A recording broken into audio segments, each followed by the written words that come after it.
chapter 2 waxaan ka hadlaynaa agriculture and economic development relation ka dhaxeeyo ay qaabka isku saameynayaan waa agriculturalka iyo economic development-ka meesha iska soo galayaan ayaan ka hadlaynaa. So in this chapter waxaa nooga muhiimsan afartan topic. Number 1 introduction aan ka bixino how agriculturalka iyo economic development-ka isku saameynayaan, and then waxaan ka hadlaynaa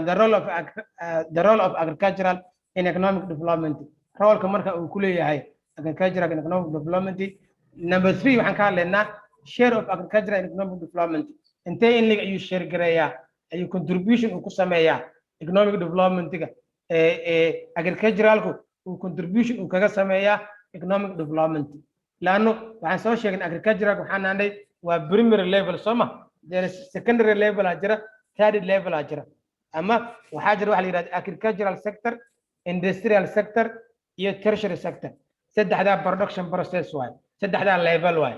So maadaama agricultural uu yahay one level uu ka yahay, uu the first level uu yahay, intee in la eg ayuu kaga share gareeyaa ama uu kaga contribute gareeyaa economic development-ga, percentage intee in la eg ayuu kaga qayb qaadanayaa economic development. markaan leenahay percentage intee in la eg ayuu noqonayaa warshaduhu percentage intee in la eg ay economic development ay ka noqonayaan. sidoo kale tertiary industry-gu ama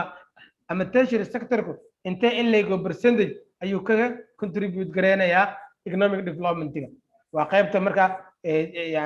ama ciwaanka saddexaad ayaan oga hadlaynaa. The last one waxaan kusoo gabagabeynaynaa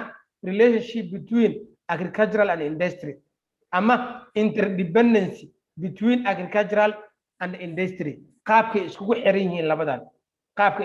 yihiin labadan ayaan ka hadlaynaa. laana waxaan soo sheegnay agriculturalku in laba option loo isticmaalayo, marna loo isticmaalayo as a raw material, marna loo isticmaalayo as a finished goods. So marka as a raw material loo isticmaalayo, it means waxaan sii sameynaynaa another process and sii gelinaynaa. waxaan u baahannahay industrial sector aan u baahannahay oo waxaan warshadeeya oo process marsiyaan u baahannahay. So marka meesha industry uu ka soo galaya waa maxay? wuxuu isticmaalayaa agricultural goods-ka oo as a raw material ayaa wuxuu u isticmaalayaa as input ayuu u isticmaalayaa, and then wuxuu ku soo saarayaa another product ayuu sameynayaa ama new product ayuu soo saarayaa. maadaama marka as input u isticmaaleyno maxaa la yiraahdaa agricultural goods-ka, maxaa la yiraahdaa marka something there is a relation aan jiraay, marka labadooda relation aan jiraay. marka relation-ka u dhaxeeya agriculturalka iyo industry-gu waxa ay yihiin ayaan kaga hadlaynaa. the last topic ayaan kaga hadlaynaa. Introduction. marka agricultural sector plays a strategic role in the process of economic development of a country. The strategic role waay, laana waa basic level-kii waay, waa levelka ugu horeeyay oo marka production-ka lagu sameynayo oo wax soo saarka marka kaga qayb qaadanayo waay. So maadaama the basic level uu yahay, maxaa leenahay waa strategic role waay, ayuu kaga qayb qaadanaya in economic development wadanka uu sameeyo. yani wadan walba in economic development uu sameeyo, maxaa leenahay waxaa base agricultural sector-ku ayaa base. haddii kale wadanka muxuu ku qasbanaanaa all of his food security-giisu inuu dibadda uu ku tiirsanaado. yani food security-ga wadanka ama foodka uu isticmaalayo ama food staff-ka uu isticmaalayo wadanku wuxuu ku qasbanaanayaa inuu another country uu dependent u ahaado. marba haddii wadanku food staff-kiisu uu dependent yahayna waa higher risk ku jira, waa higher risk ayuu wadanka ku jira. so marka waa basic role way ayuu ka ciyaarayaa agricultural sector. So it has already made a significant contribution to economic prosperity. marka yani in economic prosperity la gaaro ay gaaraan advanced countries ay gaaraan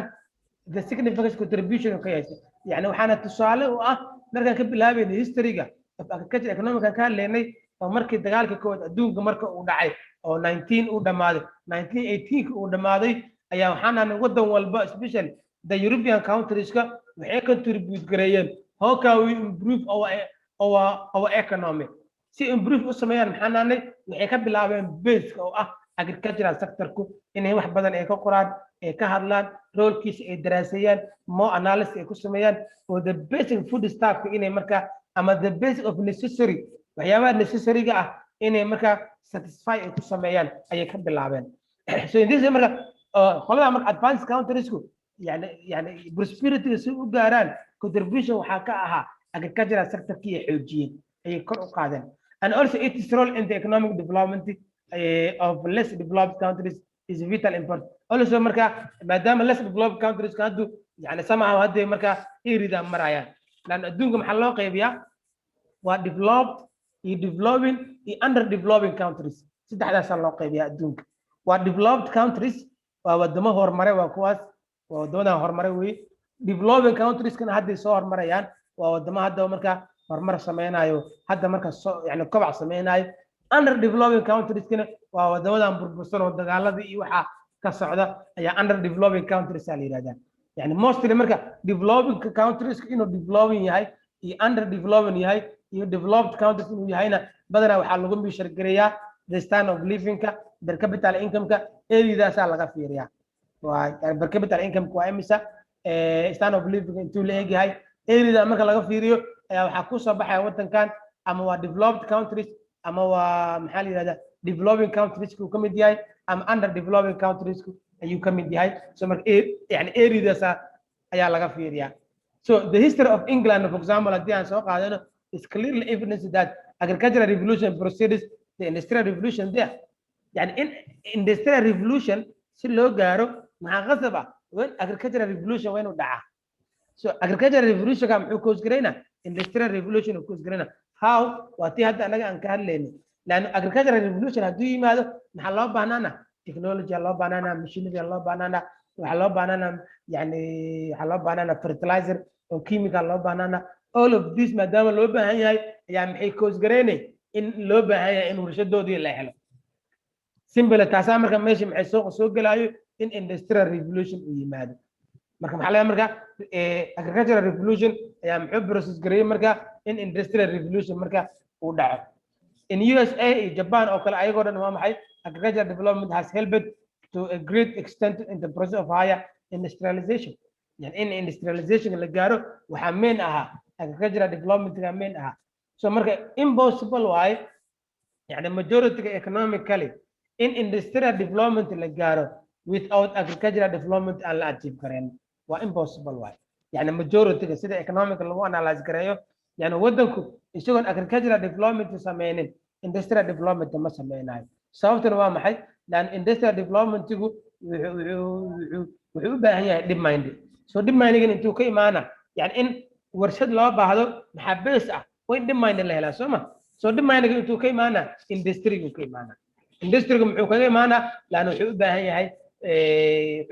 fertilizer wuxuu u baahan yahay input wuxuu u baahan yahay a lot of machinery u baahan yahay all of these marka waxay coach gareynayaan in warshad loo baahdo wixii marka meel marka lagu isticmaalo in loo baahdo plus marka wixii la soo saaro a lot of surplus dhaca tusaalahan ambe iyo qudaar badan aan sameynay qudaarta far badan aan sameynay only kuma fila for consumption maxaa loo baahan yahay waa in la helaa warshado wixii sii bedelaan waa in la helaa so simply industrial development ayaa maxay ku dhiibaysaa agricultural development ay ku dhiibay way isku xirayeen marka way isku xirayeen maxaa base ah industrialka marka ayaa wuxuu noo sii dhiibaa waxaa base agriculturalka marka wuxuu noo sii dhiibaa industrial marka inaan sii galno ayuu door weyn ku yeelanaa so that's marka industrial and agricultural development maadaama saas ay yihiin maxaa leenaha marka industrial and agricultural development are not alternative marka alternative ma aha wax marka alternative ma ahan wax alternative ma ahan but complementary way was dhamaystirayaan wax is dhamaystiraya way Abdikariim Maxamed kamerada iska xir Abdikariim kamerada ku fulan iska xir so maxaa leenaha marka industrialka iyo agricultural development maxaa leenahay not alternative wax marka alternative isku ama badil ma aha yani haddii industrial la waayo agriculturalka aadina lama dhigi karo wax alternative ma maxay waa complementary way was dhamaystirayaan yani agriculturalku waxa dhamaystiraya warshadii ayagana waxa dhamaystirayo agriculturalka laana warshadii si ay u shaqeeyaan waxay u baahan yihiin raw materialka intee laga helaya agriculturalka laga heli karaa soo kale agriculturalka si more production u sameeyo wuxuu u baahan yahay a lot of input u baahan yahay maxaa kamid ah fertilizer kamid ah machinery kamid intuu ka heli karaa industrial ku heli karaa taasoo maxaa leenahay waa complementary way is dhamaystirayaan wax oo markaa alternative ma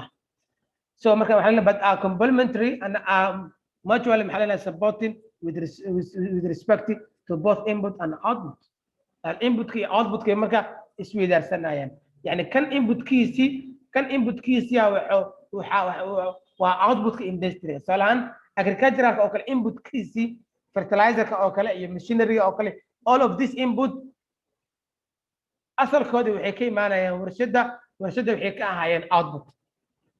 so warshada output kiisi as input ahaan waxa uu isticmaalayo agriculturalka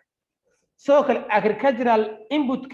output kiisi oo cambihii iyo qarihii iyo wixiina as input waxa uu isticmaalayo industry-ga oo cabitaano iyo waxaas uu ka sameeyna juice ka sameeyna marka soo marka waxay isweydaarsanayaan marka input-kii iyo output-kii ayay isweydaarsanayaan marna input-ka intuu ka imaana marna output-ka xaguu aadaa ninkaasna input uu noqona markaana midkan output uu noqona wixii isweydaarsanayaan so it is seen that increased agricultural output and the productivity tends to contribute substantial to overall economic development of a mainly agricultural and overpopulated country marka more agricultural output aan sameynay more productivity aan sameynay taa marka simply economic development role way ku yeelanay laana marba hadii kan more production aan sameyno it means agricultural asigan yani industry asigan muxuu helaa more input uu helaa more input ku helaa asigan muxuu ku soo sameynaa more production uu sameynaa taasaan maxay cause gareynay inay iskabaan economic development wadanka inay gaarsiiyaan way fuudaane in the early stage of economic development of the country it will be rational and appropriate to place greater emphasis on further development of agricultural sector so in the early stage Somalia oo kala the early stage so in the early stage marka lagu jiro economic development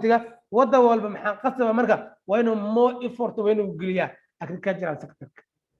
when more effort waa inuu geliyaa agricultural sector so more effort agricultural sector uu geliyo ayaa maxay cause gareynay warshadihiina inay kaalmeyso infrastructure meesha ay soo galaan and then economic development in la achieve gareeyo very simple and qariyo marka way fududaanay oo marka way iskabayaan so marka as introduction ahaan maxaa leenahay marka industry iyo agriculturalku marnaba yani ma kala maarmaan way iskaalmeynayaan wayna iskabayaan yani mid walba midka kale ayuu kabayaan marka as a complement ayay isku naqanayaan wayna isku baahan yihiin mana kala maarmaan oo mar walba marka way iskaalmeynayaan